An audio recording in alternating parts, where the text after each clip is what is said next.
관상이란 무엇일까요?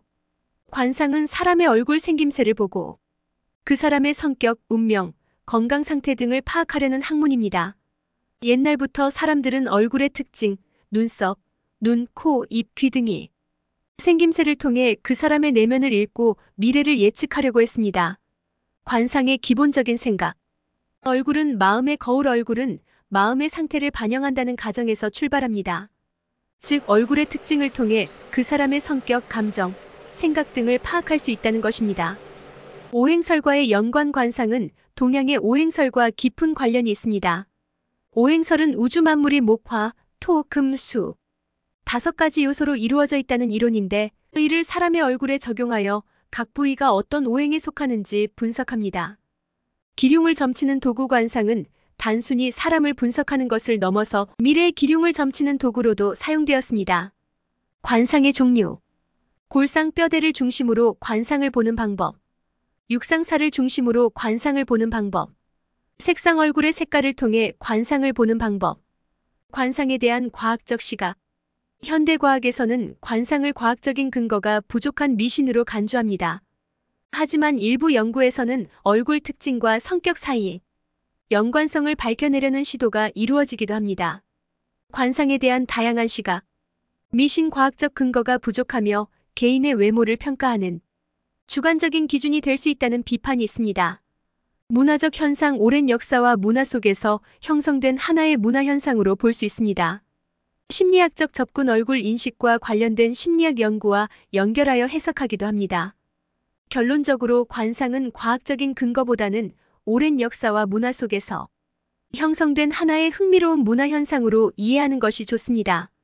관상의 가장 기본이 되는 마이 상법이란 책을 집필한 마이 선생이 말하시길, 부끄러운 일을 겪으면 얼굴이 붉어지는 것이고, 좋은 일이 생기면 얼굴에 생기가 넘치게 되고, 화가 나면 얼굴이 잔뜩 짜증스러워지는 것은 무형의 마음이 유형의 상으로 나타나는 것이라고 하였다. 이 무형의 마음이란 그 기분에 따라 변하는 오장육부의 움직임이며, 이 오장육부의 움직임은 얼굴뼈의 움직임에 영향을 미쳐 유형의 상으로 나타나게 되는 것이다. 그리하여 시간이 지나면 어떤 특정한 생김새, 즉 꼴이 만들어지는데 그 꼴을 보고 그 사람의 마음을 읽게 되는 것이다. 몸의 꼴이나 얼굴의 꼴을 형성하는데 가장 큰 역할을 하는 것은 결합 조직으로 이루어진 근육을 싸고 있는 근막이라는 것인데, 이 결합 조직은 우리 인체에서 가장 큰 장기이며 다양한 형태로 인체 조직에 분포되어 있다. 또한 인체의 근막은 무한한 정보력을 지닌 조직이며, 이 정보력은 우리의 상상을 뛰어넘어 내가 태어나기 이전의 정보까지도 함유하고 있다. 실제 몸이나 오장육부를 바로잡아 관상을 바꾼다는 것은 바로 이 근막을 조절하여 관상을 바꾸는 방법인데, 이 근막은 결합 조직으로 이루어졌기 때문에 침이나 수기요법으로 자극을 주었을 때 이 조직은 빠르게 본래의 성질을 찾아간다. 결합 조직은 사람 몸에 가장 많은 콜라겐이라는 단백질이 주 구성원이고, 전신의 장기, 신경을 싸고 있는, 즉 끌어당겨지는 힘에 의해 움직임이 일어난다. 그리하여 어떤 특정 부위의 근막의 유착이나 제한은 유착이 생긴 부위와 상관없는 먼 곳에까지 결합 조직에 변화를 주며, 이러한 조직의 변화는 얼굴 조직의 변화까지 초래하게 되어 자기 본래의 꼴이 변하게 되는 것이다. 사실 뼈를 싸고 있는 골막도 결합 조직으로 이루어져 있어서 얼굴뼈의 움직임이 제한되면 그 뼈를 싸고 있는 결합 조직의 변화를 가져와 얼굴뼈를 덮고 있는 조직에 영향을 미치게 된다. 이러한 조직의 변화는 꼴을 틀어지게도 하지만 관상에서 중요하게 여기는 색깔의 변화를 가져오게 된다. 그렇지만 필자는 이러한 구조적 모순으로 인하여 생기는 나타나는 모든 부정적 요소는 제거될 수 있다고 생각하며, 곧 관상학에서 말하는 불길한 징조들은 개선될 수 있다. 예를 들어 전태궁인 눈두덩에 검은색이 끼면 부인이 고생한다거나, 유산 문제로 혈육간 다툼이 일거나, 주거가 일정치 않아 삶이 안정되지 못하고 불규칙한 삶을 살게 되는데, 이는 이마에 있는 아피마근이 뒤통수 쪽으로 원활히 움직이지 않아서 피부에 색소 침착이 생긴 것이다. 이러한 현상은 아피마근 아래에 붙어있는 눈둘레근의 색소가 침착된 것인데, 이것은 아피마근의 활주가 제한되어 일어난다. 또한 아피마근의 아래에 있는 이마뼈의 움직임 제한도 가져오는데, 이마뼈의 움직임이 제한되면 이마뼈 안쪽에 붙어있는 뇌척 수막의 운동성에 영향을 준다. 이 뇌척 수막은 감정과 사고의 제어 기능을 담당하는 전두엽을 싸고 있는 연막의 결합 조직에도 영향을 주게 된다. 결국 무형의 마음, 특히 부정적 에너지를 발산하는 무형의 마음이 오랫동안 한 곳의 결합 조직에 영향을 주게 되면 유형의 형태로 나타나는데, 하나는 몸의 꼴로 변하고 또 하나는 현실의 삶에 좋지 않은 에너지로 방출되어 불길한 일들을 겪게 만든다. 결국 자기가 뿜어내는 독소에 자기 세포가 망가뜨려지게 된 것이며, 이것은 곧 자기의 불행한 삶을 자기 스스로가 이끌게 되는 것이다. 인체 전반에 걸쳐 있는 결합 조직은 힘이 가해지면 전기 에너지를 발생시키기 때문에 인체에 있는 모든 기관들이, 건강한 결합 조직을 가진 사람은 이목구비가 잘 생기지 않았어도 감히 범접할 수 없는 상으로 바뀌게 된다. 옛부터 동양에서 하는 수련법들은 모두 이러한 건강한 결합 조직을 갖는 하나의 방법론이기도 하는데, 대부분 동양의 수련법들이 호흡을 중요시했던 이유가 바로 여기에 있는 것이다. 후천적 호흡과 선천적 호흡을 통해서 인체에 있는 모든 근막들이 움직이기 때문이며, 성인들이 늘 깨어있으라 하는 말은 모두 결합 조직으로 이루어진 인간을 두고 한 말이다. 결합 조직은 움직이지 않으면 조직이 굳게 되는 성질이 있어 항상 깨어있어야만 올바른 생각을 가지게 되고, 올바른 생각은 올바른 판단을 하며, 올바른 판단은 자기의 삶에 만족하고 행복한 삶으로 이끄는 원동력이 되는 것이다. 또한 삶에서의 본인 정보는 반도체 성질을 가지고 있는 결합 조직으로 인하여 인체 전반의 조직 전체의 모든 정보를 보내게 되며, 이러한 결합 조직 정보는 유전자라는 곳에 담아 시 공간을 초월하기도 한다. 한 세대를 넘어 그 다음 또 그 다음 세대까지 무형이든 유형이든 모두 전달을 하게 되는 것이다. 결국 결합 조직으로 이루어진 근막은 자기의 뇌에 기억하지 않은 부분이나 직접 경험하지 않은 정보까지도 저장되어 있다고 보면 된다.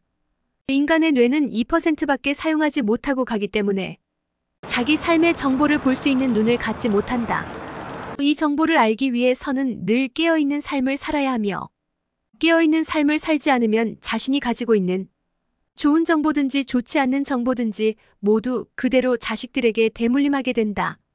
아버지의 삶과 아들의 삶이 비슷하고 어머니의 삶과 딸의 삶이 비슷한 것처럼 말이다. 결국 우리가 잘 산다는 것은 돈과 명예뿐만 아니라 정신건강과 더불어 육체적으로도 건강한 삶을 유지하게 되는 것이다. 그리고 돈과 명예가 몸과 꼴로 온다고 한 것은 오장육부의 조화로움을 말하며, 오장육부의 조화로움은 선천적 호흡과 후천적 호흡의 조화로움을 말하는 것이다. 이러한 조화로움을 가지려면 먼저 몸의 체형을 아는 것이 중요하다. 얼굴의 불균형은 몸의 불균형에서 비롯되고, 몸의 불균형은 오장육부의 움직임까지도 지장을 주기 때문이다. 요즘 젊은 세대들을 보면 컴퓨터 앞에 오래 앉아있고 책상에 오래 앉아있는 시간이 많다 보니 어깨가 거상된 타입이 많다. 이런 어깨를 가진 사람은 관상학에서 의욕은 넘치지만 허세도 많고 타협심이 없으며 독선적일 수 있다고 본다. 실제로 요즘 젊은 세대들은 너무나 독선적이고 자기 위주의 생각을 많이 한다. 오래 앉아 고정된 자세를 갖다 보면 골반에 제한이 많이 오게 되는데, 이러한 자세는 숨을 쉴 때 횡격막이 완전히 내려오지 못하게 되며 이로 인해 신장과 폐의 움직임의 균형이 깨지게 된다. 신장은 두려움이나 기억력, 사물을 통해 인식하는 작용을 하는 장기로, 신장이 제한되면 두려움이 생기고 두려움을 추기 위하여 행동이 오히려 거칠게 나오게 되는 것이며, 자기를 보호하려는 성향이 강하게 표출되는 것이다. 결국 관상이라는 것은 몸의 여러 가지 문제점이 얼굴에 나타난 정보를 통해 읽는 것이므로 몸을 개선시켜주면 관상은 변하게 되는 것이다. 반대로 처진 어깨는 적극성과 뒷심이 부족하니 가난하게 사는 몸의 꼴이다. 처진 어깨는 폐의 운동성을 방해하게 되는데, 폐는 본래 기백을 나타내는 장기로 매사에 적극적이지 못하니 잘 살 수가 없는 것이다. 이렇게 어깨의 문제들은 승모근이라는 근육이 문제가 온 것인데, 승모근은 관상에 있는 12궁 중 이마에 있는 관록궁과 복덕궁의 변화를 만드는 근육이다. 관록궁은 출세를, 복덕궁은 평생의 복록이 들어오는 곳이므로 어깨 부위가 얼마나 중요한지 알게 되었을 것이다. 어깨는 그 사람의 기세가 나타나는 것이고, 자신감이 있는 사람과 당당한 사람, 떳떳한 사람 모두 공통적으로 어깨가 움츠려 있지 않고 가슴이 펴져 있다. 특히 복덕궁은 이마의 정면과 측면 사이에 있는 부위인데 신기하게도 이 부위는 아피마근과 관자근이 만나는 지점으로 이마 양쪽 끝에 있다. 이 지점은 고정지대라고 부르는데 고정지대는 우리 몸에 있는 근막의 방향이 어느 쪽으로도 쉽게 가지 못하도록 고정되어 있는 곳이다. 이곳에 복이 들어오는 복덕궁을 보는 선조들의 지혜가 그저 놀라울 따름이다. 고정지대는 승모근이 어깨에 어떻게 영향을 주었냐에 따라 변하게 되는 것이기도 하다. 이렇듯 승모근은 단순히 어깨에 붙어있는 근육이 아니라 폐가 원활한 활동을 할 수 있도록 도와주는 근육이다. 숨을 깊이 들여 마시게 되면 어깨가 펴지면서 뒤로 젖혀지는 동작은 숨을 들여 마실 때 누구나 나오는 동작이다. 만약 승모근이 수축되어 어깨가 거상되면 직접 폐와 신장으로 연결된 근막이 당겨지게 되며 폐를 인위적으로 끌고 올라가 독선적인 성향을 갖게 된다. 그렇다면 무형의 마음인 독선 이 폐의 운동성을 받고 어깨가 점점 거상되는 유형을 만든 것인지 유형적인 어깨가 먼저 올라가 독선적인 무형을 만든 것인지는 바로 선천적 숙명과 후천적 운명의 관계처럼 언제나 상호간의 관계에 있다. 그러나 선천적으로 가지고 있는 것을 후천적으로 그에 맞게 적용했을 때 가장 완벽한 삶의 형태로 가게 될 것이다. 오장육부의 형태는 본래 가지고 태어나기 때문에 오장육부간의 균형은 바꿀 수 없는 정보이나 타고난 정보를 제대로 알아 그에 맞는 섭생법이나 관리를 관심 있게 한다면 건강과 함께 행복한 삶을 살아가는데 가장 모범적인 해답이 될 것이다. 이렇듯 사람이 가지고 있는 무형의 마음 심리는 유형으로 나타나고 그 유형은 다시 무형의 복과 명예와 관련된 에너지로 변화되어 다시 유형의 산물인 재물이 들어오게 되거나 이름을 높이는 실제의 현상을 가져온다. 우리가 이제 몸을 어떻게 다루어야 하며 어떻게 바라봐야 하는지 깊이 생각해 볼 문제이다.